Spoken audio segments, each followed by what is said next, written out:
നിറയെ ഔഷധ ഗുണങ്ങളുള്ള ഉലുവ ചീര ഇനി കണ്ടാൽ വാങ്ങാതിരിക്കേണ്ട, ഇതുപോലെ കയ്പില്ലാതെ ചെയ്തെടുക്കാം. സാധാരണ ചീരത്തോരൻ പോലെ വെച്ച് കഴിച്ചാൽ ഇതിലൊരല്പം കയ്പ്പ് തോന്നും. പിന്നീട് അധികം ആരും വാങ്ങാനായിട്ട് താല്പര്യപ്പെടാറില്ല. ഇതുപോലെ വെച്ചാൽ മതി, നല്ല ടേസ്റ്റാണ്. ഇതാണ് ഉലുവ ചീര. ഇത് തണ്ടോടുകൂടി അരിഞ്ഞെടുക്കുക.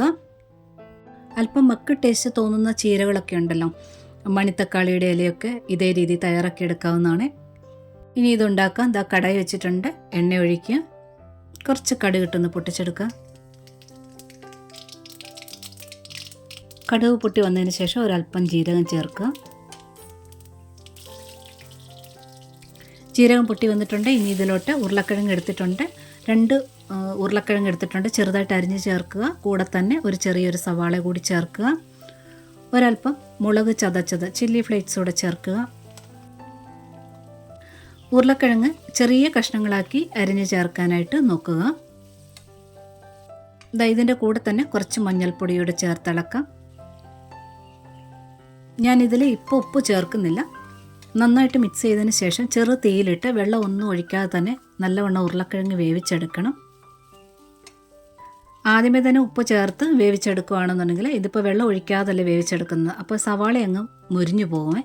അതുകൊണ്ട് കുറച്ച് കഴിഞ്ഞിട്ടാണ് ഉപ്പ് ചേർക്കുന്നത്. ഇതിനെ മൂടി വെച്ച് കുറഞ്ഞ തീയിൽ വേവിച്ചെടുക്കണം. അതായത് ഉരുളക്കിഴങ്ങ് നല്ലവണ്ണം വെന്ത് കിട്ടുന്നിടം വരെ. ഇടയ്ക്കൊന്ന് തുറന്നിട്ട് നല്ലവണ്ണം ഇളക്കിയിട്ട് വീണ്ടും ഇതുപോലെ തട്ടിപ്പൊത്തി വെച്ച് മൂടി വയ്ക്കുക. വെള്ളം ഒഴിക്കാതെ തന്നെ വേണം ഉരുളക്കിഴങ്ങ് വെന്ത് കിട്ടാനായിട്ട്. അതുകൊണ്ടാണ് ചെറിയ കഷ്ണങ്ങളാക്കി അരിഞ്ഞിരിക്കണം. പിന്നെ നിങ്ങളുടെ പാത്രത്തിൻ്റെ അനുസരിച്ചിരിക്കും. കട്ടി കുറവുള്ള പാത്രമാണെങ്കിൽ പെട്ടെന്ന് ഇത് അടുക്കി പിടിക്കും. കട്ടിയുള്ള കടായി എടുക്കാൻ നോക്കണം. ഇത് നല്ലവണ്ണം വെന്ത് കിട്ടിയിട്ടുണ്ട്. ഇനി ഇതിൽ ചീര ചേർക്കണം. ചീര എളുപ്പമുള്ള തണ്ടോടുകൂടി തന്നെയാണ് അരിഞ്ഞ് ചേർത്തിരിക്കുന്നത്. നല്ലവണ്ണം അമക്കിയെടുത്ത് ഒരു 3 പിടി ഇതിൽ ചേർത്തിട്ടുണ്ട് ചീര. ഇനി ചീരയുടെ കൂടെ തന്നെ ചേർക്കേണ്ടത് ഒരു 7-8 വെളുത്തുള്ളി. കുറച്ച് കൂടുതലായിട്ട് വെളുത്തുള്ളി ചേർക്കുന്നത് നല്ല ടേസ്റ്റാണ്. ഇതിൽ നന്നായിട്ട് ചതച്ചെടുക്കണം. അതായത് കഷ്ണമായിട്ട് കിടക്കാത്ത രീതിയിൽ ചതച്ചെടുക്കുക. 2 പച്ചമുളക് കൂടെ ചതച്ച് ചേർക്കുക. നന്നായിട്ട് മിക്സ് ചെയ്തെടുക്കുക. ചീരയ്ക്ക് ഇനി അധികം സമയമൊന്നും വേണ്ട വേകാനായിട്ട്. ഈ സമയം കൊണ്ട് ആ വെളുത്തുള്ളിയും ആ പച്ചമുളകും ഒന്ന് വാടി നല്ലൊരു സ്മെല്ല് കിട്ടും, രുചിയും കിട്ടും. ഇനി ഇത് മൂടിയൊന്നും വേവിക്കേണ്ട കാര്യമില്ല. ഇതിലധികം വെള്ളമില്ലാത്ത ചീരയാണ്. നല്ല മഴ സമയത്ത് മാത്രമേ ഇതിലൊരല്പം വെള്ളം കാണാൻ ചാൻസ് ഉള്ളൂ. വെള്ളം ഉണ്ടെങ്കിൽ ഇതുപോലെ വകഞ്ഞൊന്ന് സൈഡിലോട്ട് മാറ്റി കൊടുത്തുകൊണ്ട് നടുക്കോട്ട് വെള്ളം വരുമല്ലോ, അതൊന്ന് വറ്റിച്ചെടുത്താൽ മതിയാകും. തീ ഒരല്പം കൂട്ടി കൊടുത്തുകൊണ്ട് നന്നായിട്ട് ഇളക്കുമ്പോഴത്തേന് ചീര പെട്ടെന്നൊന്ന് ഒതുങ്ങി വരും. ചീര ഒതുങ്ങി വന്നതിന് ശേഷം വേണം ഉപ്പ് ചേർക്കാനായിട്ട്. ഉപ്പ് ചേർത്തിട്ടുണ്ട്. നന്നായിട്ട് വീണ്ടും മിക്സ് ചെയ്തെടുക്കുക. ഇതുപോലെ ഇങ്ങനെ നിരത്തിയിടുക, വേവിച്ചെടുക്കുക. അങ്ങനെ വേണം ചീര വെന്ത് കിട്ടാനായിട്ട്. മൂടണ്ട. ഒരു 2-3 മിനിറ്റ് നേരം മതിയാകും ചീര വെന്ത് കിട്ടാനായിട്ട്. നന്നായിട്ട് ഇതുപോലെ ഇളക്കി നിരത്തിയിട്ട് കൊടുക്കുക. ചീര നല്ലവണ്ണം ഒതുങ്ങി വെന്ത് അതിൽ വെള്ളം നല്ലവണ്ണം ഡ്രൈ ആയിട്ട് വേണം അടുത്ത ഐറ്റം ചേർക്കാൻ. മണിത്തക്കാളിയുടെ ഇലയുണ്ട്. നിറയെ ഔഷധ ഗുണങ്ങളുള്ളതാണ്. അതിന് ചെറിയൊരു മക്ക് ടേസ്റ്റ് ചിലർക്ക് അധികം ഇഷ്ടപ്പെടാറില്ല. അത് ഇതുപോലെ ചെയ്ത് നോക്കിയാൽ മതിയാകും.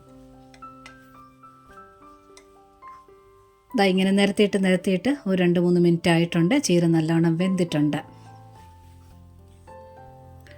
ഇനി ഇതിലോട്ട് ചേർക്കുന്നത് ഒരു 2 സ്പൂൺ തേങ്ങയാണ്. 1-2 സ്പൂൺ ചേർക്കാം. തേങ്ങ ചേർത്തില്ലെങ്കിലും നല്ല ടേസ്റ്റാണ്.